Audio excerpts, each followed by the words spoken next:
Baik, kita mulai partisipasi publik yang bermakna dalam pembentukan undang-undang. Putusan MK nomor 91 tahun 2020. Sebagian besar slide ini saya ambil dari putusan MK ini. Kita mulai dari alinea keempat pembukaan Undang-Undang Dasar 1945. Passage ini tidak tercantum dalam putusan MK tersebut. Baik, saya baca. Kemudian daripada itu, untuk membentuk suatu pemerintah negara Indonesia yang melindungi segenap bangsa Indonesia dan seluruh tumpah darah Indonesia, dan untuk memajukan kesejahteraan umum, mencerdaskan kehidupan bangsa, dan ikut melaksanakan ketertiban dunia yang berdasarkan kemerdekaan, perdamaian abadi, dan keadilan sosial, maka disusunlah kemerdekaan kebangsaan Indonesia itu dalam suatu Undang-Undang Dasar Negara Indonesia yang terbentuk dalam suatu susunan negara Republik Indonesia yang berkedaulatan rakyat dengan berdasarkan kepada ketuhanan yang Maha Esa, kemanusiaan yang adil dan beradab, persatuan Indonesia, kerakyatan yang dipimpin oleh hikmat kebijaksanaan dalam permusyawaratan perwakilan, serta dengan mewujudkan suatu keadilan sosial bagi seluruh rakyat Indonesia. Pasal 1 ayat 2, pasal 27 ayat 1 dan pasal 28C ayat 2 Undang-Undang Dasar 1945. Nah, 3 pasal Undang-Undang Dasar ini juga dikutip dalam putusan Mahkamah Konstitusi tersebut. Pasal 1 ayat 2, kedaulatan berada di tangan rakyat dan dilaksanakan menurut Undang-Undang Dasar. Pasal 27 ayat 1, segala warga negara bersamaan kedudukannya di dalam hukum dan pemerintahan dan wajib menjunjung hukum dan pemerintahan itu dengan tidak ada kecualinya. Pasal 28C ayat 2, setiap orang berhak untuk memajukan dirinya dalam memperjuangkan haknya secara kolektif untuk membangun masyarakat, bangsa, dan negaranya. Perspektif universal, partisipasi masyarakat dalam suatu pembentukan undang-undang bertujuan antara lain untuk, di dalam putusan Mahkamah Konstitusi, kata perspektif universal ini ditulis secara indoktriner. Nah, dalam pemahaman saya, secara indoktriner ini pemahaman yang universal, pemahaman internasional. 1. Menciptakan kecerdasan kolektif yang kuat, strong collective intelligence, yang dapat memberikan analisis lebih baik terhadap dampak potensial dan pertimbangan yang lebih luas dalam proses legislasi untuk kualitas hasil yang lebih tinggi secara keseluruhan.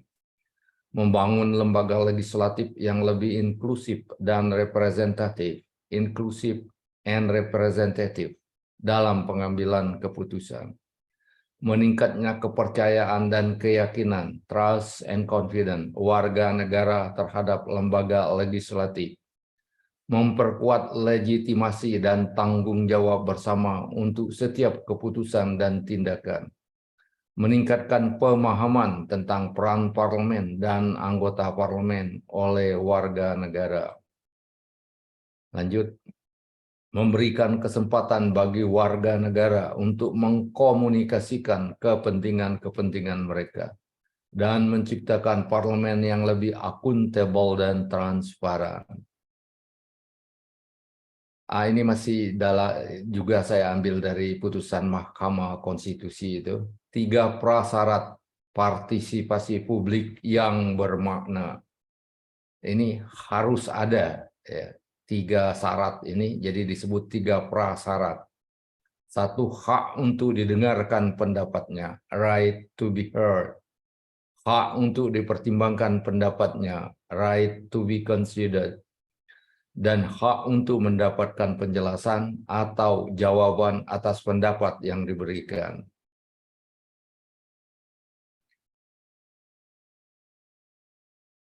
Partisipasi masyarakat yang lebih bermakna harus dilakukan paling tidak dalam tahapan: 1. Pengajuan rancangan undang-undang. 2. Pembahasan bersama antara Dewan Perwakilan Rakyat dan Presiden, serta pembahasan bersama antara DPR, Presiden, dan DPD sepanjang terkait dengan pasal 22 di ayat 1 dan ayat 2 Undang-Undang Dasar 1945. Ini terkait masalah otonomi daerah dan keuangan daerah. Dan persetujuan bersama antara DPR dan Presiden. Undang-Undang Nomor 12 Tahun 2011 ini sudah dirubah 2 kali. Kita bacakan dulu pasal 96. Masyarakat berhak memberikan masukan secara lisan dan atau tertulis dalam pembentukan peraturan perundang-undangan. Masukan secara lisan dan atau tertulis sebagaimana dimaksud pada ayat 1 dapat dilakukan melalui rapat dengar pendapat umum, kunjungan kerja, sosialisasi, dan atau seminar lokakarya dan atau diskusi.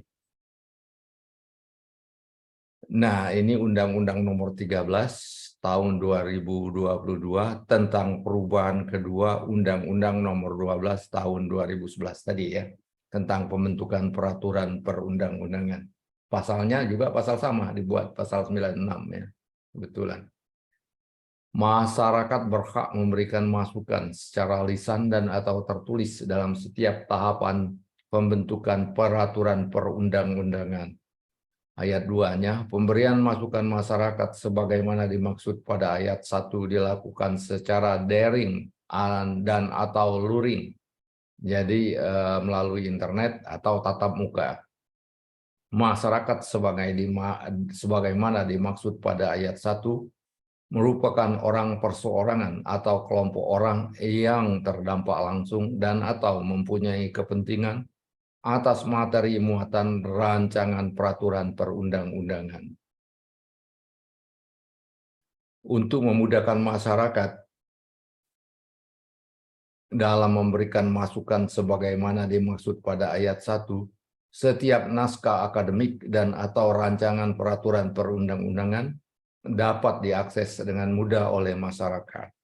Maksudnya pemerintah harus memberikan akses atas naskah akademik dan atau rancangan undang-undang itu. Pasal 96, lanjutan ayat 5-nya, dalam melaksanakan hak sebagaimana dimaksud pada ayat 1, pembentuk peraturan perundang-undangan menginformasikan kepada masyarakat tentang pembentukan peraturan perundang-undangan. Untuk memenuhi hak sebagaimana dimaksud pada ayat 1, pembentuk peraturan perundang-undangan dapat melakukan kegiatan konsultasi publik melalui. Nah, ini kata dapat ini agak aneh. Seharusnya wajib. Kalau dapat ini bisa ya, bisa enggak. Seharusnya kalau dilihat dari pasal 1 tadi, dan kemudian kalau dilihat dari Undang-Undang Dasar 45, kata dapat ini harus diartikan wajib. Rapat dengar pendapat umum, kunjungan kerja, seminar, lokakarya, diskusi, dan atau kegiatan konsultasi publik lainnya. Nah, yang ini sebenarnya sudah agak ketinggalan ya, rapat umum dengar pendapat itu. Kunjungan kerja, seminar, lokakarya, diskusi. Yang tadi ini memenuhi daring dan luring tadi yang hasil kegiatan konsultasi publik sebagaimana dimaksud pada ayat 6 menjadi bahan pertimbangan dalam perencanaan, penyusunan, dan pembahasan rancangan peraturan perundang-undangan. Nah ini butir 6 ini seharusnya ada terdokumentasikan partisipasi itu publik itu masukan dan kritikan dari masyarakat.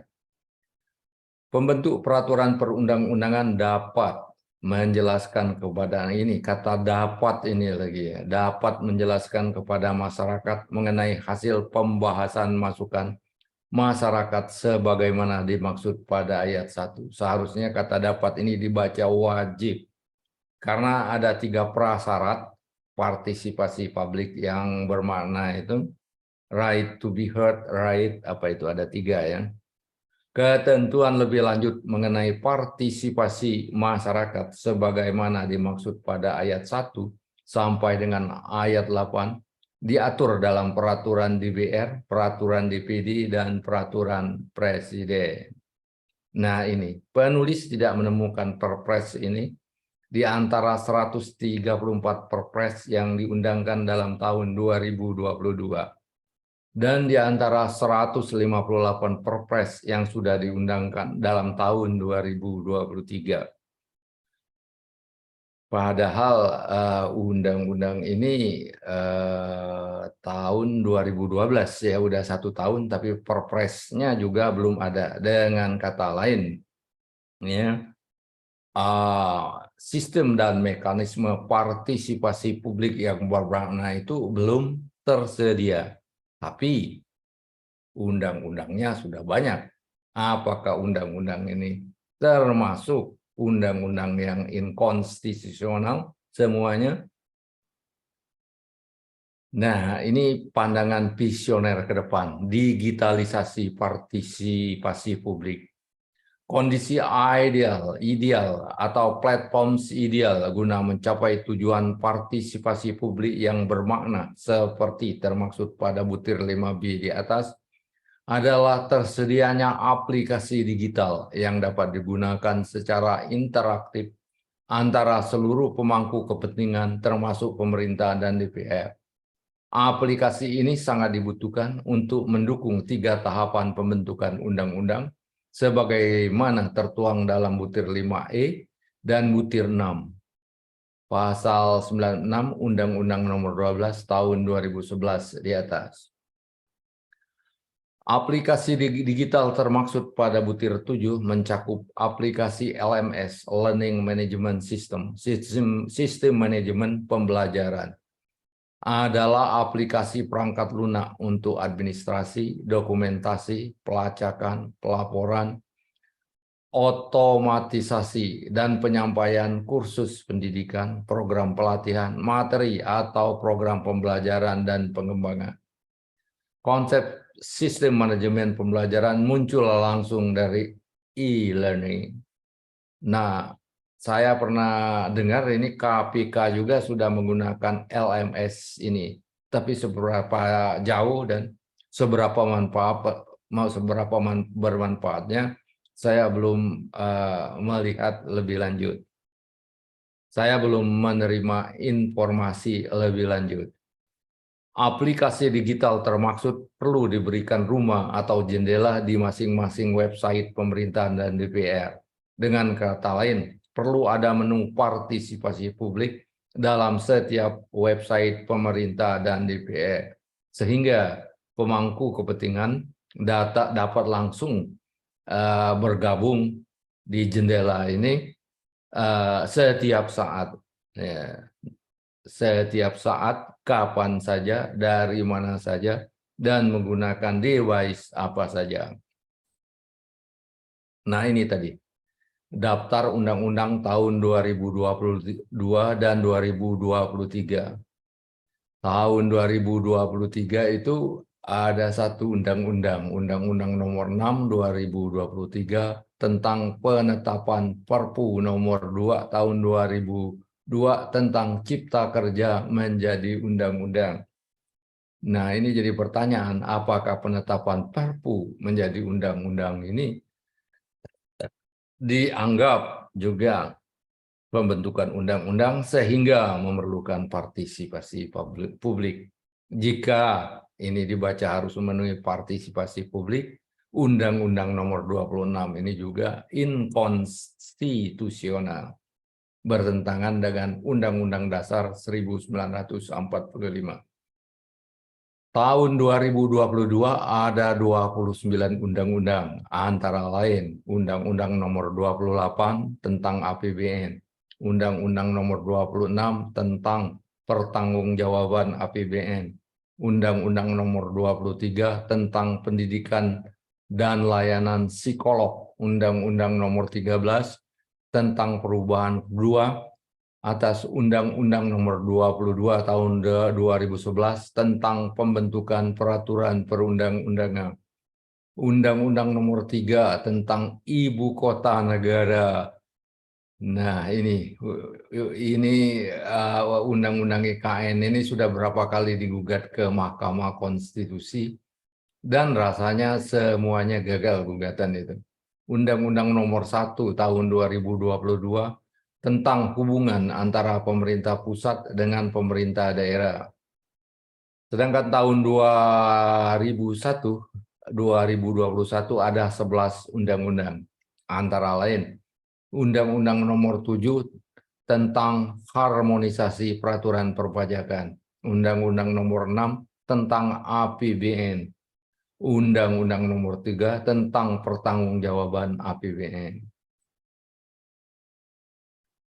Rancangan Undang-Undang APBN 2024, siklus APBN. Siklus APBN itu mulai dari perencanaan dan penganggaran, mulai bulan Maret sampai Mei, itu berisi arah kebijakan dan prioritas pembangunan nasional, kapasitas fiskal, pagu indikatif. Nomor 2, pembahasan APBN Mei sampai Oktober. Ini ada PPKF, pokok-pokok kebijakan fiskal, KEM, kebijakan ekonomi makro, dan RKP, rencana kegiatan pemerintah. Persetujuan DPR bulan Mei. Udah lewat, ini seharusnya sudah selesai. Pagu anggaran, persetujuan DPR bulan Juni, bulan depan. Harus ada pagu anggaran untuk kementerian dan lembaga negara. Pagu anggaran itu maksudnya perkiraan dapat berapa masing-masing kementerian dan lembaga negara itu.